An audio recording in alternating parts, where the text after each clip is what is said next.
Buenas tardes a todas y todos quienes nos acompañan en esta transmisión.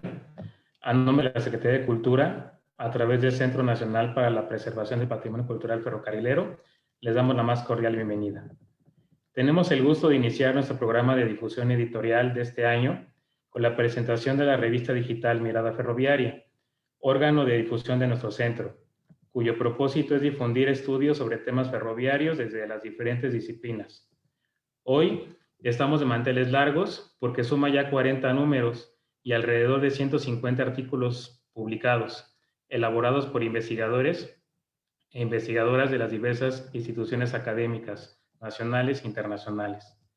Su larga trayectoria es otro ejemplo del compromiso de nuestro centro por promover la investigación, el estudio y el conocimiento de todo el patrimonio ferroviario. El número 40, septiembre-diciembre del 2020, decidimos dedicarlo a la reflexión y difusión de las aportaciones recientes de los especialistas y las nuevas evidencias documentales de las políticas que siguió Lázaro Cárdenas en materia ferroviaria, en particular el proceso de la administración obrera en el marco del 80 aniversario de su disolución y del 50 aniversario luctuoso de Lázaro Cárdenas. En ese sentido, para nosotros es un honor contar en este evento con la participación de la doctora Gabriela Pulido Llano, directora general de la Coordinación de Memoria Histórica y Cultural de México, quien ha impulsado una importante labor en la promoción de nuestra memoria histórica y cultural a través del proyecto colectivo del Repositorio Nacional Digital Memórica, que busca difundir los acervos históricos y culturales de distintas instituciones del país. A continuación, voy a leer una pequeña semblanza para hacer la presentación de nuestra primera invitada. Gabriela Pulido es licenciada en Historia y maestra en Estudios Latinoamericanos, Historia, por la Facultad de Filosofía y Letras de la UNAM y doctora en Historia y Etnohistoria por la ENA. Desde el 2002 es investigadora de la Dirección de Estudios Históricos del INA. Es presidenta de la Asociación Mexicana de Estudios del Caribe, AMEC, desde 1997. Actualmente, como ya dije, es directora general de la Coordinación de Memoria Histórica y Cultural de México, de la Oficina de la Presidencia de la República. Sin más, los dejo con la doctora Gabriela Pulido. Muchas gracias, doctora, por acompañarnos. No, pues muchas gracias, Román, muchísimas gracias. Estoy muy contenta de leerles este documento que preparé acerca del número 40 de Mirada Ferroviaria. Me complace muchísimo la invitación que me hicieron para presentar hoy el emblemático número 40 de este proyecto que desde mi punto de vista es un proyecto único en la historia editorial mexicana relacionado con temas históricos y la historiografía, con una vigencia de más de 20 años, ¿no? Porque estamos hablando de la etapa anterior a esta nueva etapa que inicia en el 2007 con las versiones digitales que de verdad hay que celebrarlas y aplaudirlas. Mirada Ferroviaria se ha consolidado como un medio para hablar de los ferrocarriles, su historia, los imaginarios, su presencia nacional, pero también como un medio para contextualizar, para erradicar clichés y lugares comunes, para informarnos y para no olvidar también. Gracias y muchas felicidades, Tere Márquez, Román Moreno y a todo el personal del Centro Nacional para la Preservación del Patrimonio Cultural Ferrocarrilero y en particular del Centro de Documentación e Investigación Ferroviarias. Los felicito muchísimo por este gran número, 40, emblemático, repito. Es un gran honor acompañarlos en este evento que desde mi punto de vista pues es un festejo ya de inicio, así que muchas gracias. Para mí, Mirada Ferroviaria tiene una vocación por promover la investigación del ferrocarril como patrimonio histórico y cultural de México y por divulgar los avances en esta materia de una manera singular, que es a la vez poética y mística. Y es que el objeto que constituye su centro es un objeto, pero que también se vuelve sujeto en la narrativa, que lleva a la evocación, a la remembranza, a la nostalgia y a la reflexión de una presencia intangible presa en los sentidos si pensamos en las sensibilidades generadas por estas máquinas poderosas que han despertado en tantos escritores, en tanta literatura.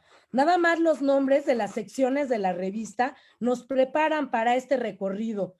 Estaciones, tierras ferroviarias, cruces de caminos y vidas ferrocarrileras. Hay un metalenguaje en la denominación y articulación de cada una de estas partes, que encuentran sentido una vez que arranca el viaje y el recorrido toma forma. La presencia del ferrocarril en la memoria mantiene cánones, transita de las posibilidades que tiene como referente. Lo vemos en este número, en los artículos que integran la sección Estaciones, hasta llegar a la vida de Gerardo Niño Méndez, ex ferrocarrilero, de la complejidad del contexto histórico a la vida que lo alimenta. Pensar en esta presentación de Mirada Ferroviaria me entusiasmó mucho y me hizo recordar a uno de mis autores favoritos, a Italo Calvino, en su novela Si una noche de invierno un viajero. En sus palabras iniciales, Calvino se propuso narrar, obviamente, en esta novela su viaje interior como escritor, desde su llegada al laberinto narrativo que le propuso la estación de ferrocarril. Solo un párrafo rapidísimo de él, con sus palabras, obviamente. La novela comienza en una estación de ferrocarril. Resopla una locomotora, un vaivén de pistones cubre la apertura del capítulo. Una nube de humo esconde parte del primer párrafo. Entre el olor a estación pasa una ráfaga de olor a cantina de la estación. Hay alguien que está mirando a través de los vidrios empañados. Abre la puerta encristalada del bar. Todo es neblinoso, incluso dentro, como visto por ojos de miope o bien por los ojos irritados por granitos de carbón. Son las páginas del libro las que están empeñadas como los cristales de un viejo tren. Sobre las frases se posa la nube de humo. Es una noche lluviosa. El hombre entra en el bar, se desabrocha la gabardina húmeda, una nube de vapor lo envuelve, un silbido parte a lo largo de los rieles brillantes de la lluvia hasta perderse de vista. Todos estos signos convergen para informar que se trata de una pequeña estación de provincias donde quien llega al punto es notado. Las estaciones se parecen todas, dice Calvino. Poco importa que las luces no logren iluminar más allá del halo deslavado, lavado. Total, este es un ambiente que tú conoces de memoria, con el olor a tren que perdura incluso después de que todos los trenes han partido, el olor especial de las estaciones después de haber partido el último tren. Las luces de la estación y las frases que están leyendo parecen tener la tarea de disolver más que de indicar las cosas que afloran de un velo de oscuridad a niebla.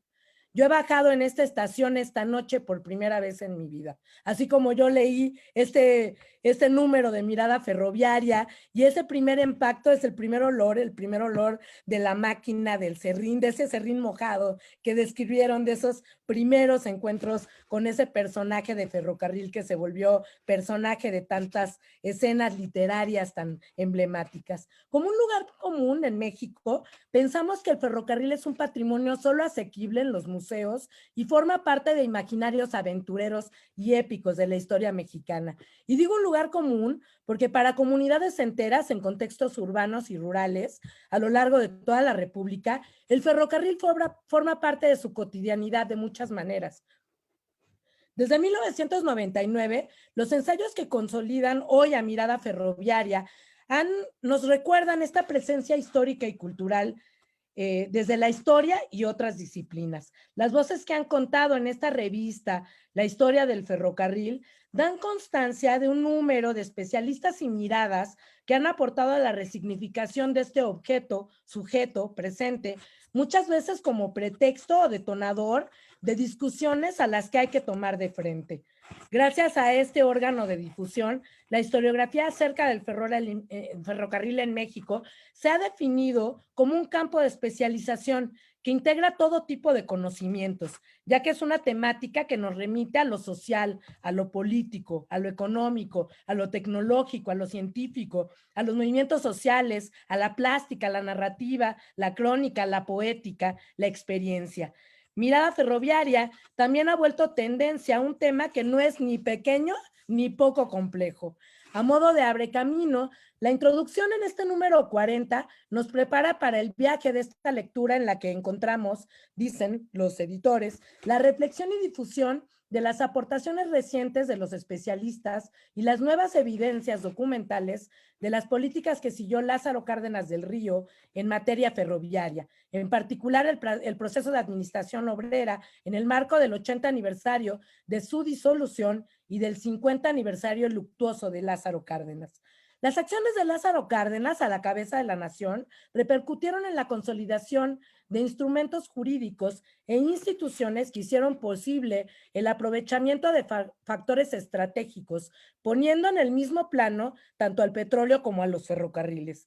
Manteniendo la lectura crítica en este número de Mirada Ferroviaria, encontrará el lector una reflexión aguda acerca de la expropiación de los ferrocarriles nacionales de México en junio de 1937, lo que implicó, nos vuelven a decir los editores, y cito sus palabras porque son magníficas, no solo que el gobierno mexicano obtuviera el control de la empresa, sino además poner en práctica un plan que le permitió entregar la administración de la empresa a sus trabajadores, creando el 23 de abril de 1938 la Administración Obrera de los Ferrocarriles con el carácter de corporación pública descentralizada.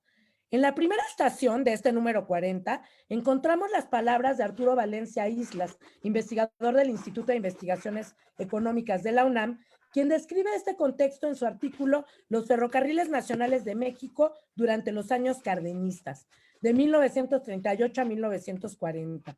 En su ensayo, analiza el periodo que va de 1937 a 1940, durante el cual el gobierno mexicano nacionalizó las propiedades de Ferrocarriles Nacionales de México, empresa dominante dentro del sistema ferroviario del país, y continúa este análisis desde una mirada crítica. Las palabras de Valencia Islas al cambio de estación se articulan con las de Jorge Fernández de Beltrán Juárez, estudiante de doctorado del CIESAS Unidad Peninsular, quien describe la consolidación de esta presencia sui generis, ¿no? De esta institución concebida a partir de la intervención del Estado cardenista, la administración obrera de los ferrocarriles, igual, desde un punto de vista crítico. Haciendo una parada en las tierras ferroviarias, Patricio Juárez Lucas, jefe del Departamento del Archivo Histórico del Centro de Documentación e Investigación Ferroviaria, describe desde otra óptica y poniendo de frente a las fuentes la constitución de esta administración obrera. El título dice la administración obrera, capitalismo dependiente y fin de una utopía. Analiza en este artículo la actuación de los administradores a la luz de las actas de sesiones del Consejo de Administración Obrera, y en ese sentido hace una recuperación de esta memoria, dotando de palabras justo a estos actores y sujetos principales detrás de esta institución que se está consolidando, como él dice, más allá de sus logros o deficiencias y de esta crisis que también se evidencia con esta misma acción. De la tierra, de la tierra ferroviaria pasamos al cruce de caminos. Nos encontramos en el presente, en la antigua estación de Chapala y el patrimonio vivo y apropiado por las comunidades. Esta propuesta que recupera Alberto Paz Bustamante, que presenta este proyecto, los 100 del tren, que bien podría replicarse en toda la República Mexicana, y que es una iniciativa de los estudiantes de licenciatura de diseño gráfico de la Universidad de Guadalajara, vale la pena difundirla a todas luces, por todos lados, para mostrar justo cómo la preservación y el orgullo, cómo la penetración cultural y el orgullo de ese patrimonio que nos ubica en nuestro contexto como comunidad, lleva a construir estos grandes proyectos culturales de los cuales ahorita estamos ávidos en la República, viendo tantas estaciones de ferrocarril que hay que recuperar en este mismo sentido. La poética nos atrapa de nuevo en este número 40. Hay un orden previsto en el recorrido. El viaje anunciado pasa del contexto global a la intimidad de la experiencia. De la salida de la estación al cruce de caminos, nos detenemos en los signos que mantienen vigente y viva la memoria del ferrocarril. Habrá silbatos y palabras que pongan esta memoria en nuestro horizonte, pero también hay vidas detrás de las palabras, como las que conocemos en Vida Ferrocarrilera, recuperada a través de la entrevista que realizó el doctor Robert F. Alegre, profesor asociado de Historia Latinoamericana de la Universidad de Nueva Inglaterra en Estados Unidos, al trabajador ferrocarrilero Gerardo Niño Méndez, hecha esta entrevista en 1999. Me gustaría nada más decir algunas palabras acerca de esta voz, de la mirada de la experiencia de Gerardo Niño. Le pregunta a Robert Alegre, si el salario era tan bajo, ¿por qué dedicarse a ser ferrocarrilero? Y contesta, ¿no? Gerardo Niño, por el amor a manejar un tren. ser un trenista. Era lo que a mí me agradaba, me gustaba mucho. Soñaba yo con ferrocarriles. Yo hasta la fecha, Robert, sueño con ferrocarriles. Hasta la fecha, y lo que sueño más es que vuelven las máquinas de vapor, que veo una máquina de vapor, ahí viene subiendo. Bendito sea Dios que ya están nuevamente las máquinas de vapor, porque las máquinas de vapor no tenían por qué desaparecer, Robert. Prestaban un servicio magnífico y en fin, así continúa la entrevista, que es de verdad una delicia leer las palabras textuales de este actor, sujeto central en esta historia que tratan de recuperar, que se recupera de manera singular en este número 40. El relanzamiento de Mirada Ferroviaria nos coloca frente al caleidoscopio de la memoria. Cierra con el inicio y pone a disposición de los lectores las fuentes, los documentos, los planos, las fotografías, los objetos. La mística tiene los acervos coleccionados por el Centro de Documentación e Investigación Ferroviaria, un espacio ejemplar. Advierte la importancia tanto de los complejos contextos externos a la mirada de los actores, de sus experiencias, a todo les da cabida, miradas, voces, la memoria viva, todo cuenta y todo aporta. Así el relanzamiento de Mirada Ferroviaria es una gran provocación que de verdad no se pueden perder los lectores. Los invito a que lo revisen en cuanto apaguen el Facebook, se metan, se conecten con Mirada Ferroviaria. Muchísimas gracias de nuevo, con mucho cariño, Tere, Román, a todo el equipo del Centro de Preservación. De verdad, un honor, un gusto. Gracias. Muchas gracias, doctora Gabriela Pulido, por sus comentarios, por esta evocación, esta referencia al ferrocarril como este fenómeno que trasciende las disciplinas y la historia y evoca la memoria. Es genial escucharla. Aprovecho para invitarlos a que nos hagan sus preguntas y comentarios a todos quienes siguen la transmisión a través de los chats de Facebook del Museo Nacional de los Ferrocarriles Mexicanos, del Centro de Documentación e Investigación Ferroviarias y de Vías Verdes México. También agradecemos por sumarse a la transmisión de este evento a la Red de Espacios Culturales y Museos Ferroviarios de México, en particular al Museo Casa Redonda de Chihuahua. Ahora voy a presentarles a nuestra segunda invitada, la doctora Marcela Mijares, profesora de la Universidad La Salle y del ITAM, especialista en cardenismo, además una queridísima aliada también del Centro de Documentación y del Centro Nacional, a quien agradecemos mucho que haya aceptado participar en este evento. Me voy a permitir leer una pequeña semblanza sobre ella. Marcela Mijares es licenciada en Historia por la Universidad Nacional Autónoma de México y en Ciencia Política por el Instituto Tecnológico Autónomo de México, ITAM, maestra y doctora en Historia por el Colegio de México. Fue becaria del programa Emerging Leaders in Americans Program, ELAP, otorgado por el gobierno de Canadá, gracias al cual realizó una estancia de investigación en el Departamento de Historia de la Universidad de Calgary. Se tituló con la tesis Cárdenas después de Cárdenas, una historia política del México contemporáneo, 1940-1970, misma que obtuvo la mención honorífica del Premio Salvador Azuela 2018, otorgada por el Instituto Nacional de Estudios Históricos sobre las Revoluciones de México, el INER. Ha sido catedrática en la Universidad Autónoma de la Ciudad de México, UACM, y en el Instituto Tecnológico Autónomo de Estudios Superiores de Monterrey, Campus Ciudad de México. Actualmente ejerce la docencia en la licenciatura de Relaciones Internacionales de la Universidad La Salle, Campus Condesa, en el Departamento de Estudios Generales y de Ciencia Política del ITAM. Sin más, los dejo con la doctora Marcela Mijares. Muchas gracias por acompañarnos, Marcela. No, muchas gracias a ustedes. Buenas tardes a todos. Es para mí un honor participar en esta presentación con la doctora Gabriela Pulido en el relanzamiento de la revista digital Mirada Ferroviaria, órgano de difusión del Centro Nacional para la Preservación del Patrimonio Cultural Ferrocarrilero. Agradezco la invitación de su directora, la maestra Tere Márquez Martínez, así como el maestro Román Moreno Soto, para comentar los contenidos de este número dedicado a la administración obrera de los ferrocarriles. un tema que tras la lectura de este ejemplar discute pues la decisión del presidente Lázaro Cárdenas, si esta era o no conveniente para los intereses y necesidades de la empresa. Entonces, a continuación, he dividido mi presentación en 3 puntos que me gustaría tratar. Por un lado, la novedad historiográfica que encontramos en este número de Mirada Ferroviaria. En segundo lugar, comentaré el contexto en el que el sindicato se consolida como fuerza política, asunto que complementa la creación de la administración obrera, y presentaré algunos de los hallazgos de las investigaciones de este ejemplar de la revista que me parecen interesantes. Y por último, intentaré responder qué motivó al presidente Cárdenas a entregarles a los trabajadores la empresa de Ferrocarriles Nacionales de México. Entonces, empecemos con la historiografía.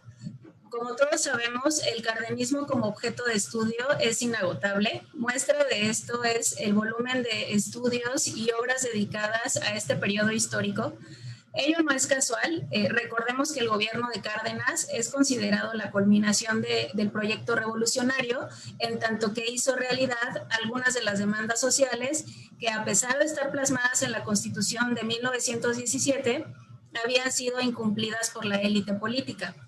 Por esta razón, el tema de la expropiación va de la mano del nacionalismo que caracterizó a Lázaro Cárdenas, resultando natural equiparar la de los ferrocarriles con la nacionalización del petróleo, sin distinguir sus diferencias.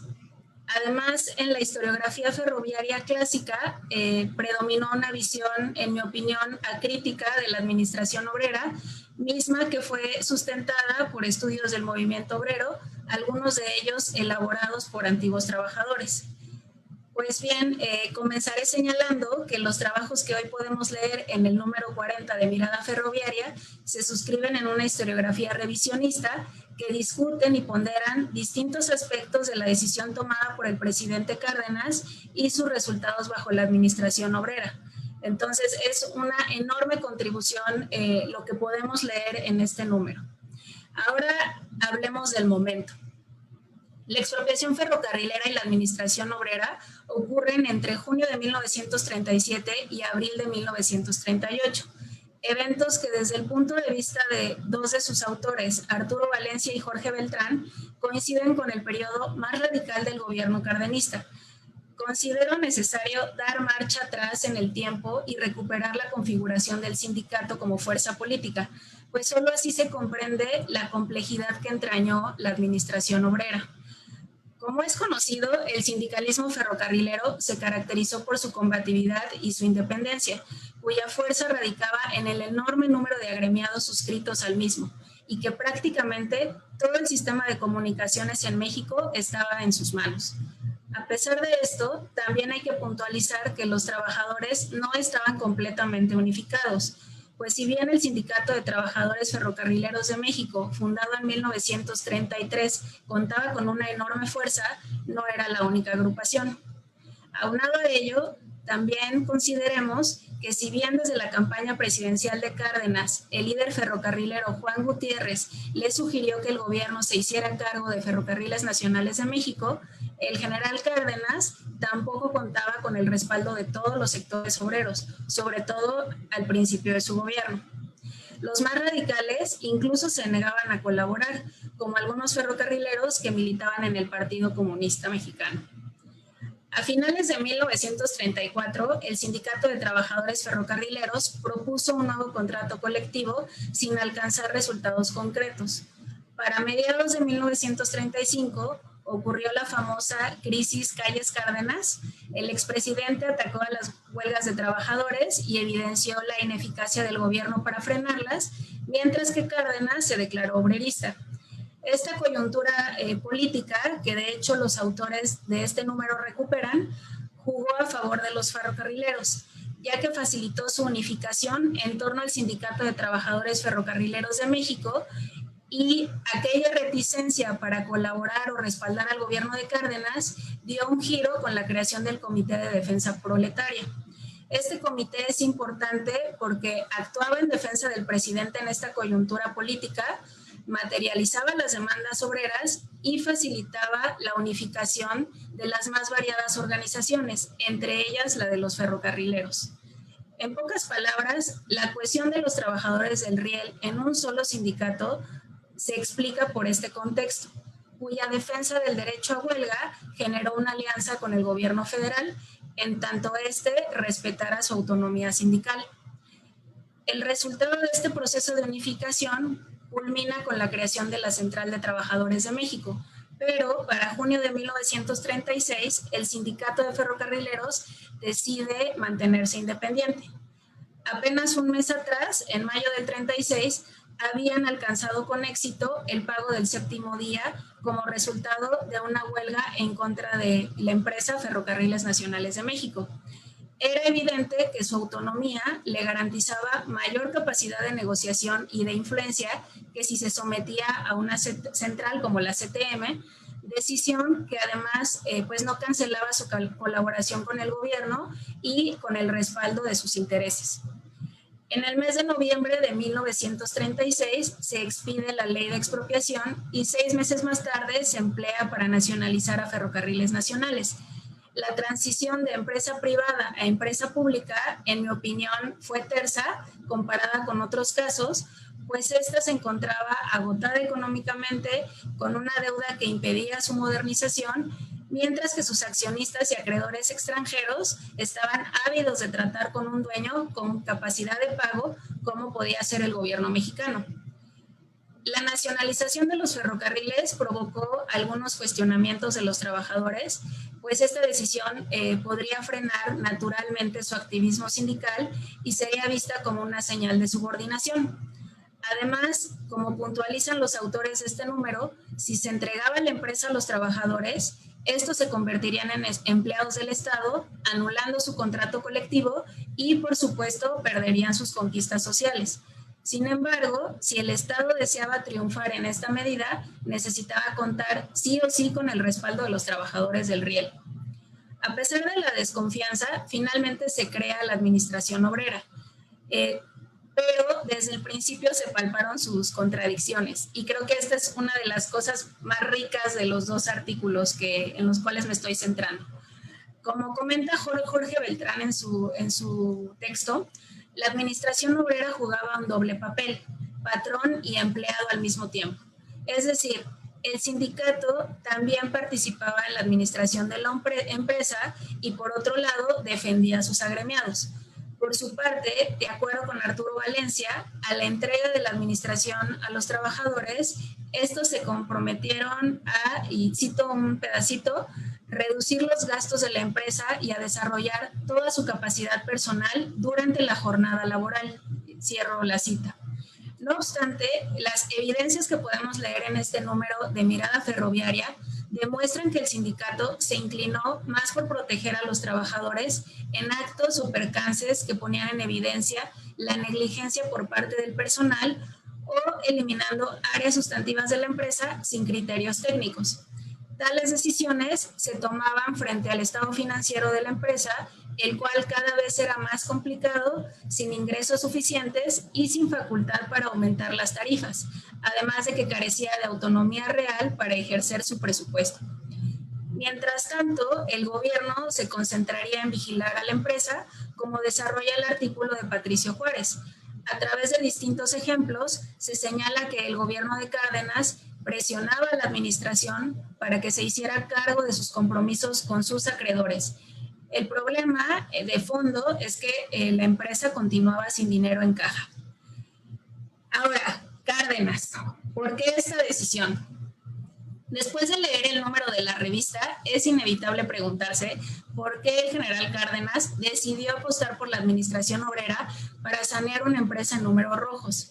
En sus apuntes, a finales de junio de 1937, el personaje señalaba que, y cito un pequeño párrafo de sus apuntes, libres las líneas de la intervención de intereses extranjeros, el gobierno podrá mejorarlas ya administrándolas como empresa descentralizada, ya poniéndolas en manos de los trabajadores ferrocarrileros, mediante la aceptación de condiciones que garanticen la eficiencia del servicio, el desarrollo de nuevas líneas y el pago de la deuda de los propios ferrocarriles. Cierro cita. Desde el punto de vista económico, como señala Arturo Valencia, la lógica que acompañó esta decisión tiene que ver con un giro en el papel del Estado en la economía, el cual sería más activo tras los efectos de la Gran Depresión. Esto propuso la consolidación del mercado interno y el impulso de la industrialización del país, explotando pues las riquezas naturales, para lo cual resultaba crucial nacionalizar los ferrocarriles, el principal medio de transporte.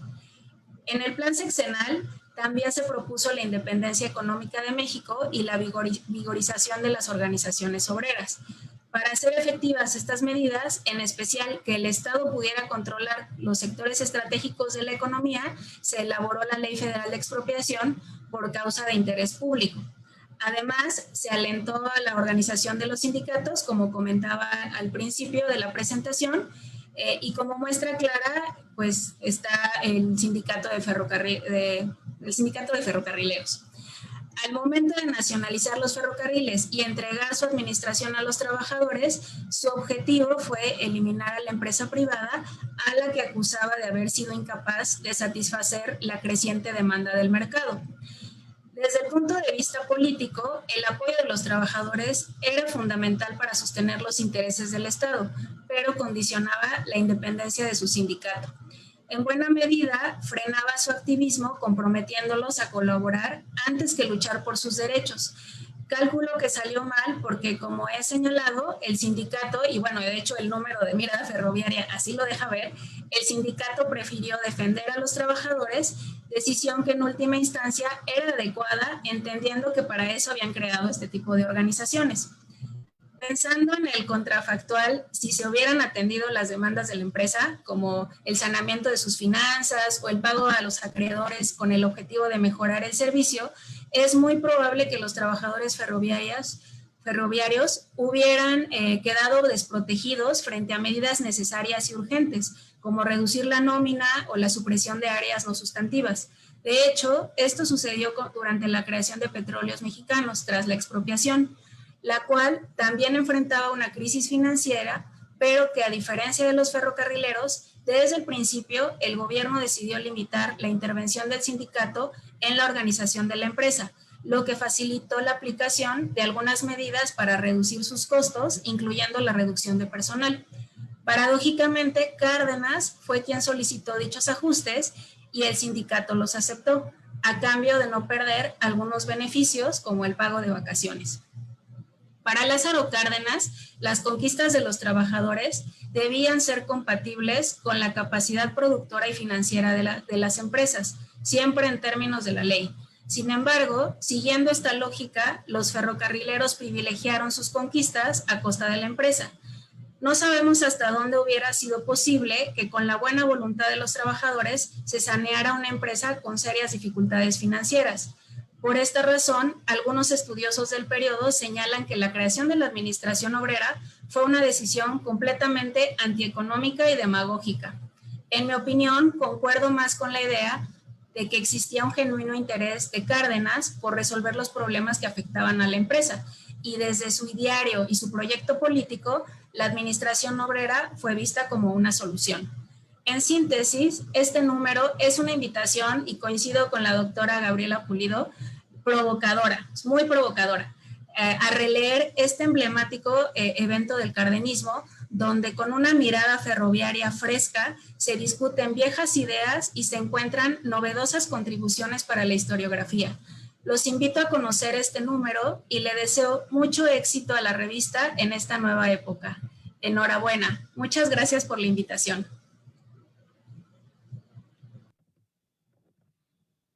Muchas gracias, doctora Marcela Mijares, por sus comentarios. Creo que poner en sintonía del cardenismo como un proyecto político, económico de toda una época, ayuda como a tener mayor claridad en cuanto a la propuesta que se hizo en este número de Mirada Ferroviaria.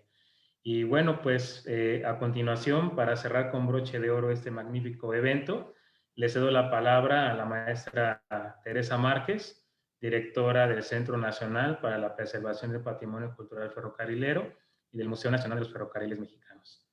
Bienvenida, maestra Tere.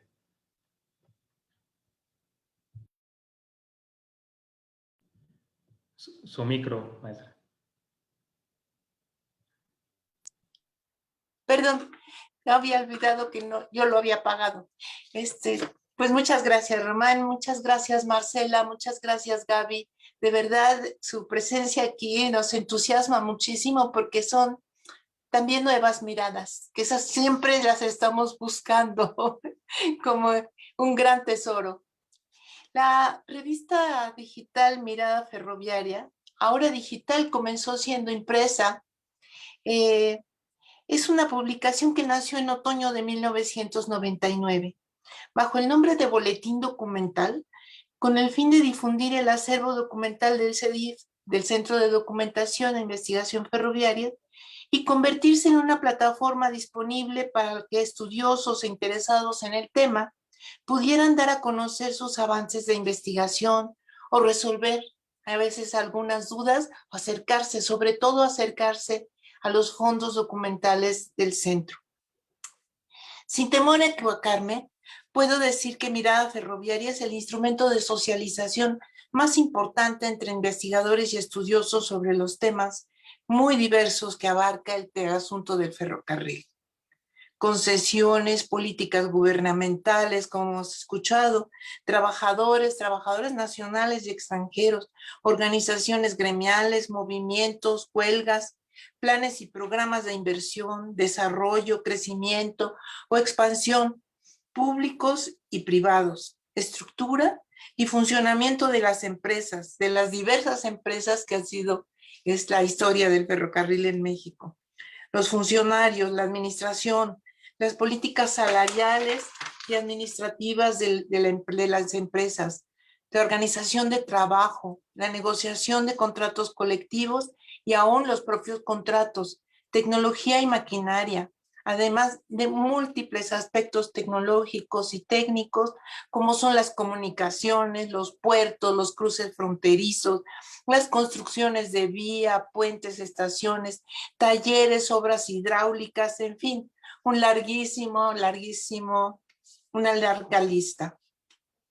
Actualmente, como ya se ha mencionado, Mirada Ferroviaria suma 40 números y alrededor de 150 artículos publicados, elaborados por investigadores de diversísimas instituciones académicas, tales como la Universidad Nacional Autónoma de México, el Instituto José María Luis Mora, la Universidad Autónoma Metropolitana, la Benemérita Universidad Autónoma de Puebla, que es Puebla nuestra casa, de alguna manera estamos allí, el Colegio de San Luis, la Universidad Autónoma de Baja California, el Archivo General de la Nación, el Archivo General del Estado de Yucatán, el Archivo General Municipal de Puebla, en fin, muchísimas instituciones han estado, el CIESAS, la Universidad Autónoma de la Ciudad de México, muchos han colaborado con esta publicación. Fundamental para el sostenimiento de la publicación durante este largo tiempo ha sido el compromiso, el interés y el trabajo de quien coordina el Centro de Documentación. Hoy es Román, antes fue Estela Cuellar, antes estuvo un largo periodo en el que los compañeros responsables de los fondos se coordinaban a sí mismos en un trabajo autogestivo y fueron ellos quienes también la sostuvieron. Quien fue alguna vez al principio, Carlos García. Y no puedo, ni quiero dejar de recordar a Sergio Ortiz Hernán, apasionado y erudito investigador del ferrocarril, quien fuera director del Museo Nacional de los Ferrocarriles de México, de los Ferrocarriles Mexicanos de 1995 a febrero de 1997. Fue soporte académico de esta publicación hasta su último aliento de vida, y a quien muchos de nosotros reconocemos como nuestro mayor maestro. Por último, también quiero recordar a Carlos García Dávila, coordinador del museo en algún momento, y que después en algún momento después de una conversación en la que yo recordaba un boletín hecho por el archivo de la Secretaría de Hacienda y Crédito Público, y lo muy útil y lo muy valioso que me había resultado en trabajos de investigación, como a muchos investigadores, Carlos García retomó al vuelo la idea y muy pronto me llevó el proyecto.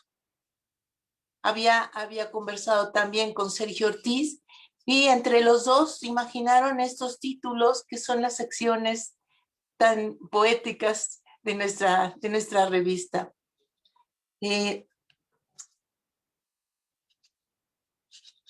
Después de estos números fue entonces que se hizo digital, buscando dos cosas. Uno, pues no teníamos tantos recursos como para hacer la impresión y además distribuirla por todo el país, pero otro, sobre todo, encontrando en ese momento, estoy hablando de, no recuerdo exactamente el año, pero debe haber sido 2002, 2003, 2004 si acaso,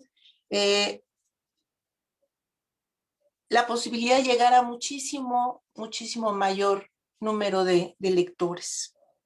Era entonces que se empezaba a hacer así la comunicación digital. Este número, bueno, ya lo comentaron ampliamente la doctora Pulido y la doctora Mijares, está dedicado al periodo de la gestión presidencial del general Cárdenas. Como muchos otros, hemos retomado temas sobre los que parecía haberse escrito ya todo, ¿no? Y muchos investigadores repetían lo que ya se había dicho, porque no había tampoco documentación disponible para tener miradas nuevas. De alguna manera es nuestro trabajo hacerlo, porque esa documentación que tenemos ahí, pues es una mirada fresca, distinta y con nuevas fuentes. No voy a repetir todo lo que se ha dicho ya sobre este número, pero quiero invitar nuevamente a los lectores a recorrer estas páginas, como dijo Gaby, como dijo también Marcela, para que emprendan este viaje y vayan por uno de los periodos más relevantes de la historia de México. Es muy importante revisarlo, es muy importante que reconozcamos nuevas hojas, nuevas formas de ver la historia, porque esto nos permite enfrentar nuestra realidad actual y construir nuestro futuro de una manera distinta. Estamos segurísimos de que la riqueza visual y archivística de los materiales que se seleccionaron y que se encuentran resguardados en los acervos del CEDIF complementarán el disfrute de los artículos en este número. No quiero concluir sin antes agradecer la confianza de todos los que han escrito en esta nueva revista. Al principio decíamos, ¿será que alguien vaya a querer colaborar? Y sí, encontramos muy rápido quienes quisieran apoyarnos y que lo han hecho durante estos 22 años. Ellos nos han brindado su apoyo y nos permiten conocer cuáles son los avances de su investigación, los proyectos, inquietudes y sus formas de ver y estudiar los ferrocarriles, que han cambiado mucho, por cierto, ¿no? Mención especial merecen por su apoyo y colaboración sostenida e incondicional. No quiero decir que sean los únicos, pero de verdad ha sido sostenida durante todos estos años a los doctores Arturo Grunstein, Guillermo Guajardo, Sandra Kunz y Luz Cárrega. Y de entre los más jóvenes se ha incorporado pronto Arturo Valencia. De igual manera, queremos agradecer a nuestros lectores sus comentarios y sugerencias. Son de verdad muy valiosos para poder seguir enriqueciendo nuestra publicación y para lograr la continuidad. La trayectoria de la revista quiere ser un ejemplo, quiere ser una muestra del compromiso que tiene el Centro Nacional para la Preservación del Patrimonio Cultural Ferrocarrilero con la promoción de la investigación, el estudio y el conocimiento de todo el patrimonio ferroviario. Muchísimas gracias de verdad a ustedes, muchísimas gracias a todos por estar aquí.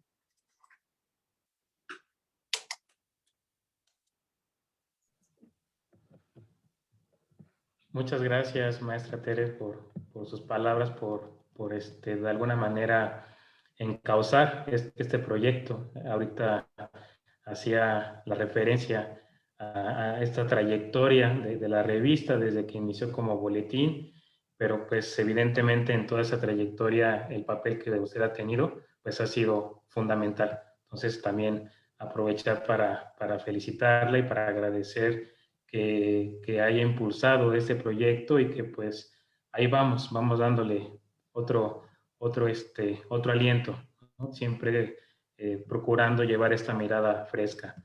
Pues para ir cerrando ya esta transmisión, voy a leer algunos de los comentarios que han llegado a los chats de las redes sociales donde se está transmitiendo. Mina Curí dice, manda saludos desde Teoloyucan. Dice, aquí existe una estación que fue parte de la construcción de la Vía México-Ciudad Juárez. Saludos a quienes nos están viendo, dice Tenoch Harrison y Alan Herrera de León. Joao Pedro Tavares comenta, idea bastante interesante y que enriquecerá la cultura de los mexicanos. Un abrazo desde Portugal. Luis Miguel Carvajal Juárez comenta, excelente presentación, felicidades y saludos desde Apizaco, Tlaxcala, tierra de trenes. Beto Paz, que ya se comenta ahorita el artículo que publicó con respecto al proyecto de Escena del Tren, dice, felicidades a Mirada Ferroviaria. Gracias por seguir generando y compartiendo nuevos conocimientos y miradas respecto a temas ferroviarios. José Antonio Ruiz Jarquín comenta, felicidades a todo el equipo de CEDIF. Saraí García Ramírez comenta, excelente presentación de ambas doctoras. Juan Carlos Patón comenta, saludos desde Bolivia, Museo Ferroviario de Huaki, felicidades por todo el trabajo que realizan. Saludos a la maestra Teresa Márquez. Martín Valero Rodríguez comenta, gracias por esta mirada en el tema.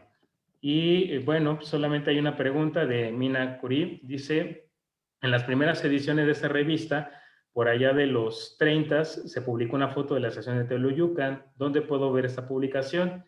Quizás más bien haga referencia a la revista Ferronales, ¿no? Entonces, bueno, para consultar los materiales de la revista Ferronales, basta con que nos haga llegar una solicitud a mi correo electrónico institucional. Ahorita lo ponemos en el chat y con mucho gusto le damos atención a su solicitud. Veamos si hay otros comentarios. Sí, aquí tenemos de Patricia Palacios. Igual aprovecho para mandarle un cordial saludo a Patricia Palacios. Dice, felicidades a Mirada Ferroviaria por su regreso. Seguramente andarán un camino lleno de nuevas experiencias y éxitos. Me gustaría hacer dos preguntas. La primera, relativa a la nacionalización de los ferrocarriles y el lugar que Lázaro Cárdenas les concedió como principal transporte en México. Es decir, ¿consideran que esta mirada sobre el ferrocarril y sus implicaciones para intensificar la comunicación del país influyó en su decisión? Y la segunda pregunta tiene que ver con el impacto cultural de la vida cotidiana debido a la presencia del ferrocarril en México. Y pues no sé si quieran hacer algún comentario. Sí, Marcela. Sobre la primera pregunta, sí hay un propósito de, no tanto que se convierta en el principal sistema, es el principal sistema, a pesar de que se están construyendo muchas carreteras, pero son insuficientes. O sea, el proyecto carretero apenas estaba casi que arrancando, ¿no? Y consolidándose. Entonces, su intención me parece que es más bien fortalecerlo para que continúe conectando el mercado interno como parte de este proyecto económico, pues donde el Estado va a asumir, ¿no?, completamente el control de la economía y la muestra de ello es que incluso construye, se empieza a construir durante su gobierno el ferrocarril del sureste y el ferrocarril que va de Sonora a Durango. que de hecho eso se comenta al final de uno de los artículos. Ahí se hace como esa pequeña concesión a Cárdenas, de no todo fue malo, ¿no? También tuvo sus partes buenas. Entonces creo que forma parte de este proyecto económico. Y sobre la otra, no sé si, bueno, yo nada más sobre la primera.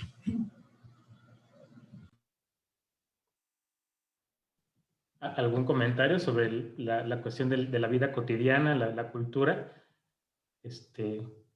que quieran hacer? Gaby, quizás.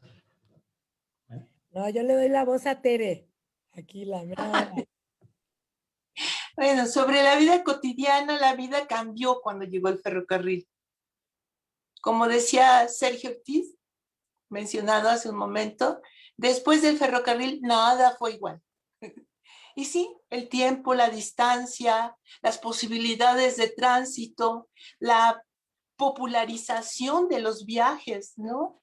Antes del ferrocarril, hacer un viaje era una cosa de o trabajo porque eras arriero o potentado, porque necesitabas mucho dinero para poder hacer esos largos y complicados viajes de meses a veces, ¿no? Y el ferrocarril hizo que fuera posible, todo el mundo podíamos viajar. Nunca voy a olvidar de una persona que en alguna población me dijo, es que usted no se da cuenta, ¿no? Pero es que cuando llegó el ferrocarril, era de mi pueblo a Las Lajas y de ahí al mundo. Es decir, ya no había frontera, ya no había lugar a donde no pudiera llegar, ¿no? Eso fue, por supuesto, un cambio impresionante y eso de nuestro país una cosa absolutamente distinta. Consolidó lo que era la nación en muchos sentidos, territorialmente, en comunicaciones, pero además en estas nuevas visiones y bueno, qué decir, fue impulsor, esta nueva forma de entender el mundo, impulsó de muchas maneras el movimiento revolucionario, ¿no? En fin, hay mil ejemplos que podemos poner de lo que fue el cambio, hasta en las casas, ¿no? Los productos, las cosas que podíamos tener eran muy distintas antes y después del ferrocarril. Yo quería nada más hacer un agregado a las cosas que mencioné hace rato. Quiero mencionar dos cosas. Una, los nombres de quienes son los responsables de los fondos: Isabel Bonilla, Covadonga Vélez, Patricio Juárez y nuestro recién fallecido compañero Alfredo Nieves. Ellos fueron de verdad quienes sostuvieron esta revista durante esos 22 años. Cuando me dijeron vamos a hacerla y van a ser 4 números al año, dije, dense cuenta de lo que eso significa. Yo he visto miles de publicaciones fenecer en el segundo año. Logran el primero con trabajos y después del segundo no es solamente falta de apoyo económico, no es sino sostener, comprometerse de estar allí y lo han hecho plenamente. Olvidé también mencionar a quien fue coordinadora también subdirectora del Centro de Documentación durante 2 años, a la doctora Pilar Pacheco. Pilar entró a trabajar con nosotros en un momento muy importante. Los fondos del Centro de Documentación son fondos muy novedosos en muchos sentidos porque eran fondos que estaban guardados en las entrañas de la empresa de Ferrocarriles Nacionales de México. El trabajo que se hizo de rescate de todos esos fondos en todo el país es lo que dio como resultado esta inmensa masa documental que hoy tenemos de una riqueza increíble. Y en este momento, cuando estuvo Pilar, dijimos, vamos a trabajar el proyecto para postular la documentación del centro como memoria del mundo al Comité Mexicano. Y lo logramos. De verdad, es muy importante. Yo creo que más bien, no creo que haya muchos fondos ferroviarios que estén registrados en Memoria del Mundo y creo que este merece estarlo, como bien apreció el comité dictaminador. Muchísimas gracias a los compañeros y nuevamente muchísimas gracias a ustedes por estar aquí, por apoyarnos nuevamente.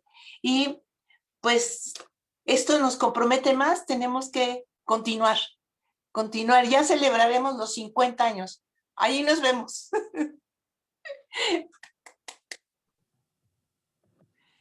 Gracias, Román. Muchas gracias, maestra Tere.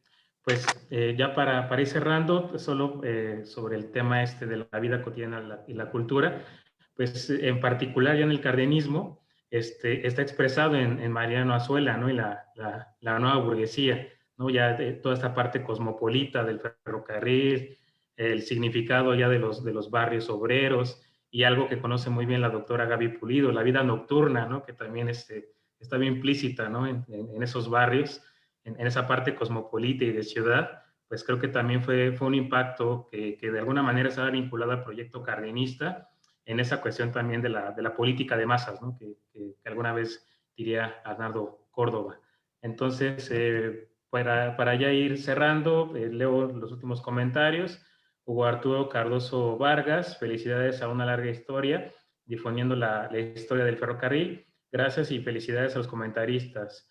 ¿Me pueden decir dónde consigo la colección? Gracias. Bueno, en el chat le podemos poner la liga para que usted pueda consultar la revista. Verónica Larrañaga dice felicidades a la revista, a las presentadoras, al doctor Valencia, saludos desde Pachuca Hidalgo. Arturo Valencia manda aplausos, ¿no? Saraí García Ramírez, ¿se puede consultar el archivo de CEDIF? Claro que sí, igual en el chat le podemos decir cómo puede hacer la consulta, que de momento es vía electrónica. Ariel Agrelo Pons, muy buena la revista, saludos desde Cuba.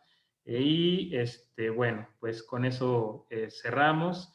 Les agradezco muchísimo a la doctora Gabriela Pulido, a la doctora Marcela Mijares, a la maestra Tere Márquez, a todo el equipo del CEDIF, que es la piedra angular de este proyecto editorial, a Isabel Bonilla, a Cobadón Gabeles, a Patricio Juárez y donde se encuentre a Alfredo Nieves.